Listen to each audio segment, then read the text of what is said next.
Welcome to the Big Z Breakdown. I'm your host, Mike Zanetti, and this is the second episode in terms of our record prediction series. We just did the New York Jets. Now it's everything Patriots related. We'll talk about what they did in the offseason, how their team's looking for this season, because honestly, they did a lot in terms of the acquisitions that they made in free agency. A lot to love from this team moving forward. I just don't know if this is their year, considering this is a very tough schedule. But let's talk about what they did do.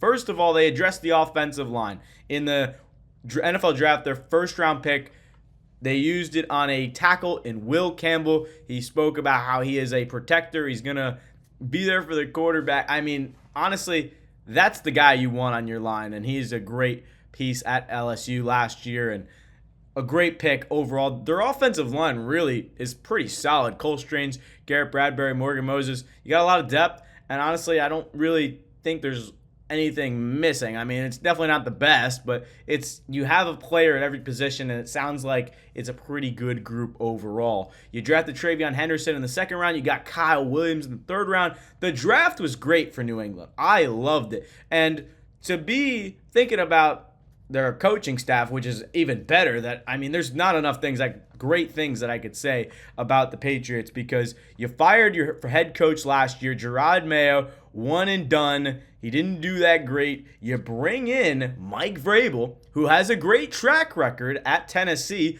a playoff winning head coach. I mean, that's the guy you want leading the troops, especially with Josh McDaniels bringing him in as the offensive coordinator. Now, the only question is, can Drake Maye pick up on this new system as a second-year quarterback? That's probably going to be the biggest struggle, but it all comes down to how does Drake Maye play? Because, yes, this may not be the greatest receiving core, but you got Stephon Diggs, somebody who's a veteran who can coach up this young receiving core, and realistically, you're looking at a lot of great things. The problem is, and when I say, Drake Maye needs to play good, the first time the media was at the Patriots facility looking at Drake Maye, he threw 4 interceptions, and that's not a good sign. So when your quarterback's having struggles, obviously you want it to happen before the season. But Hunter Henry was asked about the interceptions, and honestly, he's not too concerned about it. They all matter for sure. I'm saying it's early, but I'm saying it's early in the sense of all right, we need to, we can fix these things. We got to fix that now for sure. But I like the way that we bounce back. You just keep playing because, like I said, things don't really go your way always. So not the best day for Drake Maye. 4 interceptions, but the best thing you can see from that is that his teammates have his back. Hunter Henry is confident in his quarterback, and that's what you want to see.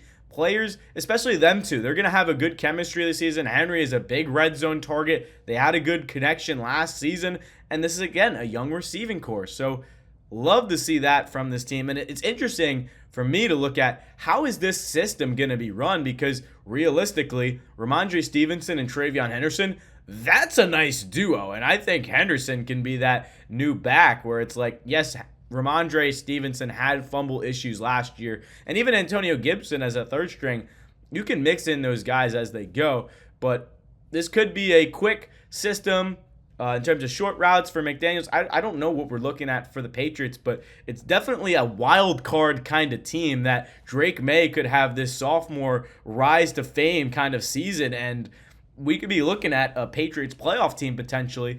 Unfortunately, I don't have them that high considering they're third in the AFC. But let's move on to their defense, considering that there was, again, a lot of things they did well. Milton Williams signed a massive contract with this team, $20 million.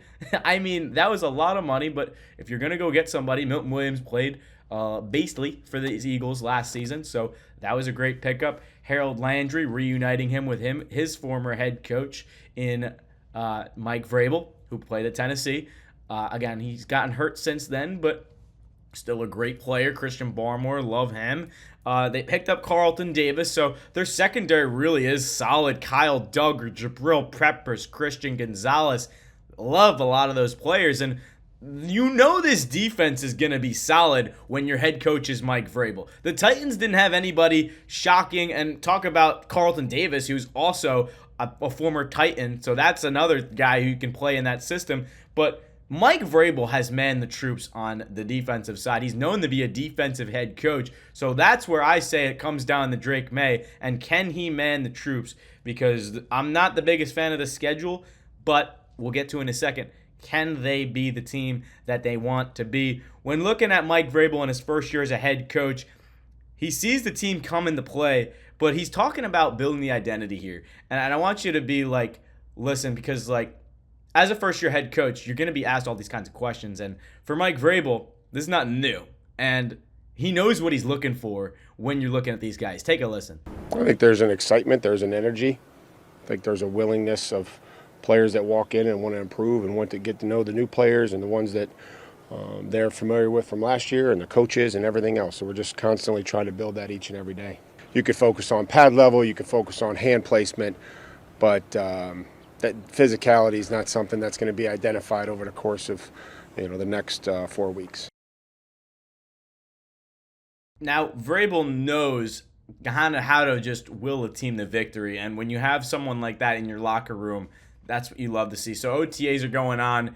He knows what to expect from his guys. You're not going to see a whole lot in terms of what you're going to go off of coaching, but you're definitely going to have a lot of things you want to have in check, right? You want to make sure things are going smoothly with communication, make sure the play clock is not all the way down to zero, just simple things that you want to make sure are running smoothly as a head coach. Do not have a dysfunctional offense, and just keep your team together, will them to victory. So I think he's done a great job of that in the past, so I don't see why this year would be any different, although it is a new team. I feel like it's going to be a lot of fun. As far as the schedule, this is the moment everyone's been waiting for. The regular season is really tough. And this first week against the Raiders, I don't want anyone to overlook this game because this is a battle between head coaches. Geno Smith and Pete Carroll, they have a relationship together. I really don't think the Raiders are going to be as bad as people expect. Pete Carroll is a dominant head coach. He can pull off some wins. So I think that the Patriots lose week 1 just because they're not ready. They got a new system coming in. It's going to be a great game, but this first game I'm going to have them lose, and they could very well sweep Miami. I have Miami sweeping them. I'm going to stick with my predictions. I don't know why. I feel like they should definitely beat Miami, so maybe add 1 or 2 wins to this team, but then you play Pittsburgh at home. I have them losing their first 5 games. Those are all just really tough, really tight, really close. Pittsburgh's a very good coached team. Carolina's up and coming with Bryce Young and that team. So I just think the Patriots' firepower and offense, unless they prove me wrong and just absolutely firepower out of the gates, I'm not too sure. But I feel like maybe one game they win, they probably beat Miami. They're definitely all winnable games, don't get me wrong, but I'm just trying to get a feel for those are some tough games, right? At Buffalo, that's definitely a tough one. Their first win, the Saints, that should be an easy one. Again, rookie quarterback, Aaron Rodgers wants no business in New Orleans. So you beat New Orleans, you beat Tennessee, you beat Cleveland, you beat Atlanta. This Patriots team could very well win 10 games and go to the playoffs. Do not get me wrong. I love what this team can do, but a lot of those games are going to be tight in the trenches against the Raiders, against the Steelers, against the Dolphins. And the Dolphins game they might win, but I really don't think they can beat Vegas, Dolphins, and Pittsburgh. Carolina and Buffalo, I'm chalking those up. But looking at Miami and Vegas and Pittsburgh, those are the first 3 games. They might win 1 to 2 of those games in that 5-game stretch. So you can add a couple wins if you want. I'm not a biased Patriots fan, but I'm just trying to think from a realistic perspective. English is tough, folks. But from a realistic perspective, how can we look early in the season? And early in the season, I would not be surprised if they have a couple slumps. They have a couple tough games. So that's what I'm looking at from that standpoint. Originally, I had the Patriots at a lower win total, but I have since drawn it up because they really don't have that difficult of a schedule. So looking at week 10, I'm not having them beat Tampa Bay. It's going to be a tough one. The Jets, I have them sweeping the Jets this year. Thursday Night Football, they could steal a game, but have them sweeping the Jets. At Cincinnati, going to be a tough one. The Giants, they can beat the Giants before their bye. I feel like the Giants aren't going to win a lot of games this year. That could be a tough one where you could just get caught for some reason. But besides the point, up to this point, you got 1, 2, 3, 4, 5, 6 wins. The Saints, Titans, Browns, Falcons, Jets, Giants. So 6 wins so far. And then you have the back end of the year. After the bye, this is what's going to make or break your team. Even if you're at 7, 8 wins, you have to kind of win out to make the playoffs because you know you're probably not competing for first place in that division. Let's be real. The Bills they're solidifying themselves in that division. They're probably, at most, the Patriots will split with the Bills. I don't think that there's definitely a possibility they get swept, but if anything, they're splitting. They're not going to go 0-2. I mean, it's going to be, I just said they might sweep them, but you never know with the Patriots. They could, even last year, they played the Bills really well in that second game, and it came down to a field goal, so it could be a weird week for the Bills. Week 14, the Bills play the Bengals, so, I mean, they could lose a tough game to the Bengals, and then, the Patriots catch up. I don't know. It just could be a weird game, but I feel like I'm going backwards here. They're not beating the Bills. They're not beating the Ravens. They're beating the Jets. And then that last game against the Dolphins could give you 9 or 10 wins. I've got them at 7 wins. It's going to be a tough game. You beat New Orleans. You beat Tennessee. You beat Cleveland, Atlanta, New York twice, the Giants, and then the Jets. So 8 wins for the New England Patriots. 8 and 9. I feel like that's a fair assessment for what this team did in the offseason. Definitely a couple great moves in terms of what this team's going to look forward to, but I definitely think they're going to be really close, if not over 500. I just don't think they're that playoff team just yet. They're, again, first year. Can they come out of the gates and go crazy? Very well possible, but I'm going to keep them. I'm going to pump the brakes a little bit for Drake Maye. I think he's going to have a little bit of struggling, like we saw with the mini camp or OTAs, if you would. The 4 interceptions, definitely not great. But again, it's a first week he's back in the swing of things, new offense, but a lot to love from the Patriots. So breaking down the schedule, let me know your thoughts. I feel like it's pretty respectable in terms of what this team is looking to do, what this team is going to bring. But I'm excited to watch this team, and I love the Mike Vrabel pickup at head coach. Like I said, I mean, Vrabel probably one of my favorite head coaches to watch this season, and then how can that offense improve from last year? So they'll probably definitely add to that receiving core in terms of if we're looking at the depth chart and how this team can improve. It's definitely in the wide receiving column. Stephon Diggs definitely not the best in terms of getting the guy you want, but a good veteran.